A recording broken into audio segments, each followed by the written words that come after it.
안녕하세요. 타로의 진심인 쌤 라율입니다. 오늘은 제가 사원소 중에 공기에 대한 이야기를 좀 들려드리려고 하거든요. 공기에 대해서 말씀을 드릴 거긴 하지만 일단 사원소가 뭔지 간략하게 설명을 드리면 그 우주 만물은 이 사원소 4개의 원소로 이루어졌다고 서양에서는 보았거든요. 그거는 불과 물, 그리고 공기, 흙, 이 4개의 원소로 우주 만물이 구성이 되어 있다. 이렇게 보았어요.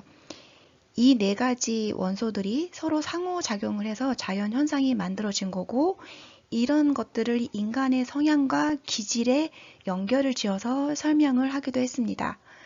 또 그런 내용을 바탕으로 해서 타로 카드에 접목을 시켜서 읽어낸 거고요. 그래서 타로를 공부를 한다고 하면 당연히 이 사원소에 대한 학습이 필요하겠죠. 그리고 그 중에 공기 파트 부분에 대해서 말씀을 드릴 거예요. 네, 사원소 중에 공기입니다. 공기는 바람으로 표현하기도 합니다. 지수화풍해서 풍, 바람을 공기 같이 보시면 돼요.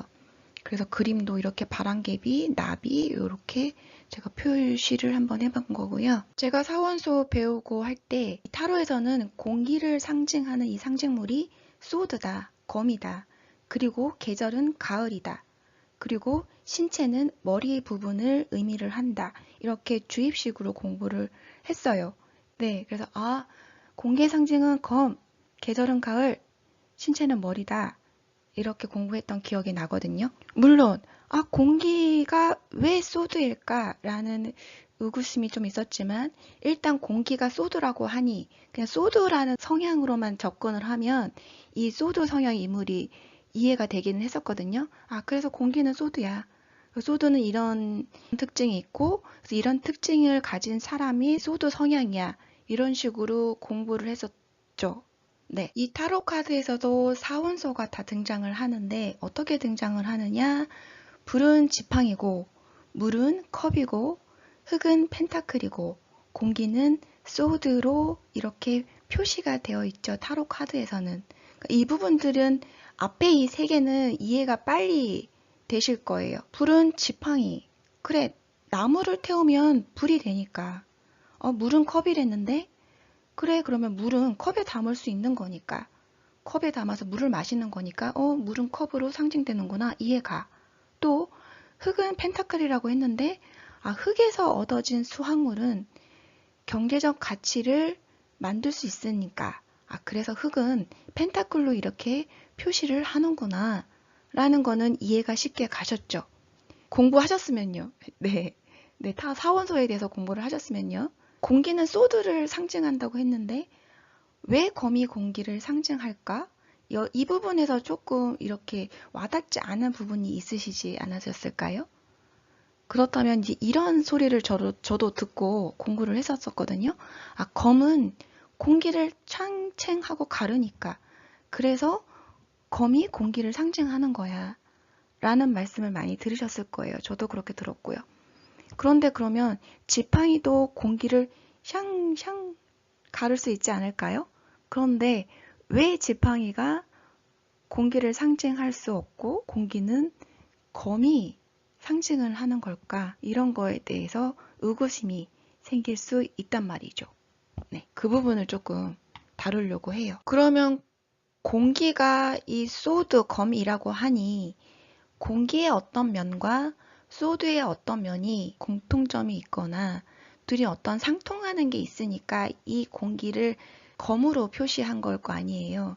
그래서 공기에 대해서 좀 더 알아볼 필요가 있고 또 소드, 검에 대해서 좀 알아볼 필요가 있겠죠. 공기는 바람이라고도 했어요. 공기 하면 생각나는 단어들을 제가 정리를 해보니 공기는 호흡, 산소, 기체 이런 건가? 바람은 그런 거를 좀 나타내는 걸까? 이렇게 생각을 할 수가 있었죠. 또 단순히 공기라고 생각을 하면 우리가 이렇게 그냥 서 있는 상태에서 호흡을 해서 공기를 섭취하고 내뱉고 이런 과정도 있겠지만 공기라고 하면은 저렇게 푸른 하늘, 맑은 하늘, 푸르름 이런 것들이 좀 생각이 났었거든요. 저는 물, 바다, 땅 이런 것보다 공기는 하늘하고 좀 연결성이 있어 보이잖아요. 하늘, 이로 생각을 하니 하늘에는 구름도 있고 새도 있고 나비도 날아다니고, 예, 그런 것들이 좀 생각이 났었어요. 또 공기, 바람이 강력한 에너지를 품고 움직이는 현상이 폭풍이나 허리케인이나 이런 자연 현상도 있잖아요. 그럼 공기가 단순하게 우리가 호흡하는 어떤 그런 산소의 제공만 하는 것이 아니라 폭풍과 허리케인 같이 커다란 압력으로, 커다란 무게감으로 어떤 파괴력을 가진 강력한 힘의 에너지를 소유한 그런 바람의 힘이 또 있겠구나 또 생각해 볼 수가 있겠죠. 이런 것들을 들여다보니 공기, 바람에서는 우리가 순환, 이동, 그리고 변화, 전파력, 전달하는 거, 소통하는 거 이런 것들을 좀 눈치챌 수가 있잖아요. 그리고 뭐 청량한 가을 하늘에서 느꼈던 어떤 그런 생각을 제가 청량함이라고 또 넣기도 했어요. 그리고 공기는 가볍죠. 물이나 흙보다 가벼워요. 그 다음에 전파력을 생각을 하면 되게 빠른 속도로 전파가 되고 이동이 되고 라는 거를 생각을 할 수가 있고, 또 폭풍이나 허리케인에서는 강력한 힘, 파워, 파괴력 이런 것도 공기를 통해서 얻을 수 있는 정보예요. 이제 소드에 대해서 좀 볼게요. 소드는 검이고 그 중세 유럽 어떤 그런 쪽에서의 검을 좀 생각을 해보면 될 것 같거든요. 그러면 그들이 썼던 이 소드 검이란 거는 무기였었고 전쟁이었었고 투쟁이었고, 그래서 나가서 싸워서 이겨서 권력을 얻게 되고 힘을 얻게 되고 이런 것들을 이 검을 통해서 우리가 체크할 수 있는 정보이죠. 그리고 또 여기 오른쪽 그림에서 보시면 이렇게 기사 자귀식 이런 모습이잖아요. 되게 예의를 갖춘 장면이죠. 기사 자귀식 같은 경우. 그리고 이들은 우리 기사도 정신 이런 말들 많이 들어봤잖아요. 그들은 어떤 규율, 규칙, 명예, 가치관, 또 기사도로서의 어떤 정신 이런 것들을 되게 중요하게 여겼겠죠. 그래서 우리는 검과 기사도 정신 이런 것들을 통해서 무기로 쓸 수도 있고 투쟁이고 권력과 힘이고 명예 이런 것들을 생각을 해볼 수가 있었어요. 그리고 그냥 단순하게 검이라는 것, 차디찬 이런 칼날, 예리한 칼날을 가지고 있는 검이라는 것만 또 들여다보면 되게 예리하구나, 날카롭구나, 차갑구나, 냉철하구나 그런 것들이 좀 보이잖아요. 우리 검에서. 그러면 이제 공기, 바람과 소드, 검과의 연결고리가 어떻게 되어 있는지 정리를 한번 해보겠습니다. 바람은 움직이는 거죠. 속도감이 있어요. 이렇게 막 전파력이 있고 전달력이 있고, 우리 그 기사들이, 검 기사들이 칼싸움 할 때, 칼싸움이라고 표현이 좀 그렇지만 칼싸움 할 때 챙챙챙챙 하고 막 빠르게 전개되게 싸워야 되지, 한 번 챙 하고 상대방이 챙 할 때까지 기다렸다가 싸우고 그러는 거 아니잖아요. 예, 그럴 겨를이 없죠. 챙챙챙챙 속도감 있게 싸워서 이겨야 되는 거니까. 그런 속도감, 검에서도 당연히 읽을 수가 있고요. 또 공기하면 생각나는 것들이 하늘, 뭐 나비, 새 이런 것이라고 생각을 했으면 하늘은 높은 곳이고 내가 다다르고 싶은 어떤 이상향, 목표치 이렇게도 접근을 할 수가 있잖아요. 저 높은 곳을 향하여 이런 걸로 하면은 어떤 목표 지점이 되게 높다, 하늘이다. 나는 거기에 다다르어야지 라고 생각을 하면 어떤 의지, 원동력 그런 걸로 인해서 승부욕이 발동이 된다던가 까지도 생각을 해봤어요. 저는.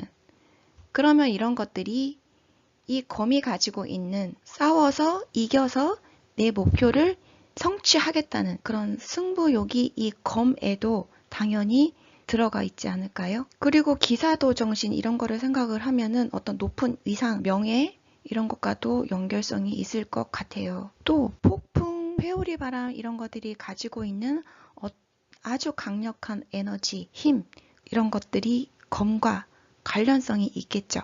검으로 내가 뭔가 싸워서 이겨내서 권력과 힘을 거머쥐게 되는 거니까요. 공기는 또 호흡과 관련되어 있잖아요.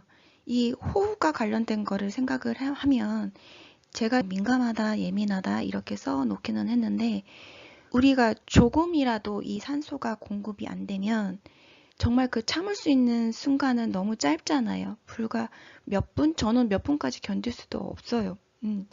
그렇게 늘 있어야 되는 거고 이 부분이 뭔가 차단이 될 경우에는 너무 힘들기 때문에 이 공기에 대해서는 되게 민감할 수밖에 없고 예민할 수밖에 없고 어떤 나쁜 냄새거나 뭐 생화학적인 오염된 공기에서는 우리가 바로 즉각적으로 반응을 할 수밖에 없죠. 그래서 민감하다, 예민하다 이런 표현들이 공기와 관련될 수도 있는데 그런 거는 또 검하고 어떻게 연결이 되면 그냥 검의 칼날을 생각을 하면 될 것 같아요. 아주 예리하고 예민하고 날카롭죠. 그래서 공기, 바람과 관련된 일련의 어떤 이런 내용들이 소드, 검에서 읽어낼 수 있는 그런 내용들과 이렇게 매칭이 되고 연결고리가 형성이 되네요. 예, 그런 거를 이제 알 수가 있게 되었습니다. 그러면 이제 사원소 중에 공기가 이 타로 카드에서는 소드로 표현이 왜 됐는지 좀 와닿게 되셨을까요?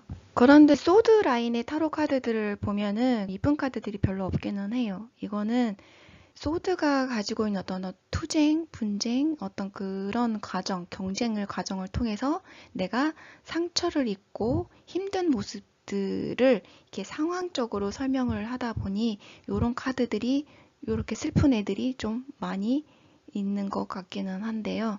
어쨌든 그럼에도 불구하고 이 사원소라는 거를 알아야 하는 이유는 타로 상담을 할 때도 사람이 어떤 사람의 성향이다, 그 사람 심리가 어떤 상황이다 라는 거를 설명해 줘야 할 경우가 되게 많거든요.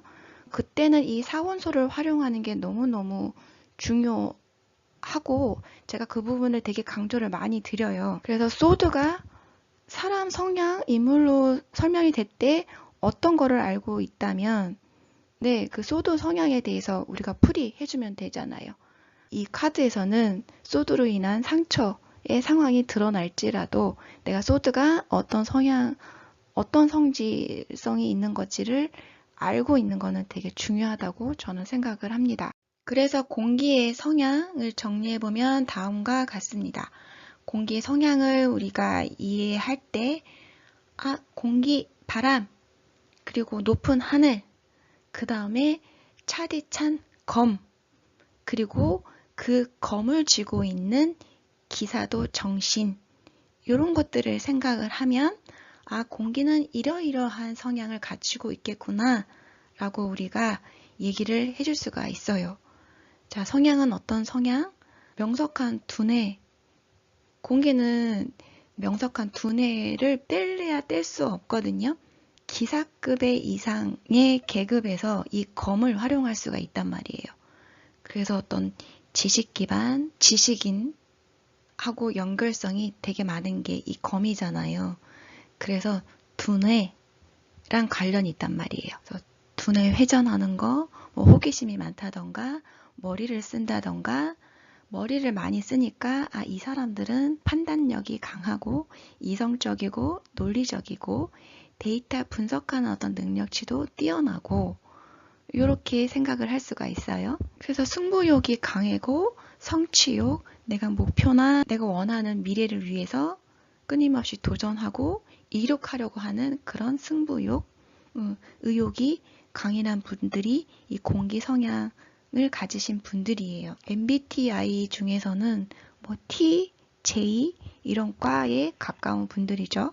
검의 칼날을 생각을 하면 되게 예민하겠구나, 예리하겠구나, 속성이 아주 차갑겠구나, 따뜻한 마음, 뭐 따뜻한 공감력 이런 거랑은 좀 거리가 좀 있을 수밖에는 없겠죠. 카드에서 상황으로 읽는다고 하면은 이 사람들은 지금 머리를 많이 쓰는 상황에서 이런 상황이 발현이 된 거니까 스트레스, 분쟁, 논쟁 이런 이야기들을 입힐 수가 있어요. 이 타로 카드로 리딩 연습 한번 해보면 지금 이건 코트 카드, 나이트 오브 소드 카드인데요.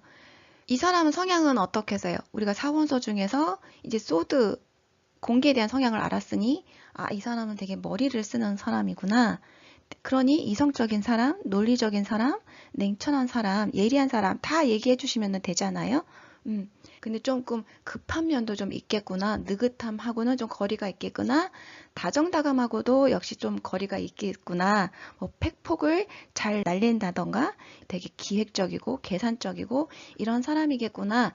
그렇게 얘기해 주면은 어렵지 않겠죠. 그런데 이 코트 카드를 또 상황으로 설명을 할 수가 있어야 된단 말이에요. 그럴 때는 어떻게 한다? 되게 뭔가 빨리 진행되는 상황인가 보구나.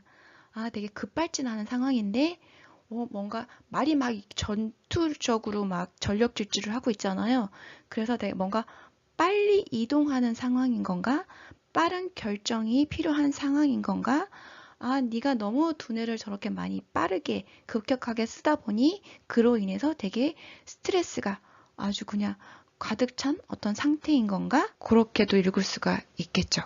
이렇게 접근을 하시면 돼요. 그래서 사원서가 그래서 아주 아주 중요하다는 거예요. 우리 타로에서는. 그럼 왜 검이 공기를 상징하게 되었는지 어느 정도 이해가 되셨을까요? 그리고 그것을 기반으로 해서 공기의 성향이 어떤지, 속성이 어떤지 이렇게 풀어가시면 공기 성향 이해하고 말하는데 그렇게 어려움은 없으실 거예요. 그럼 이번 영상은 여기에서 마치도록 하겠습니다. 끝까지 시청해 주셔서 감사합니다.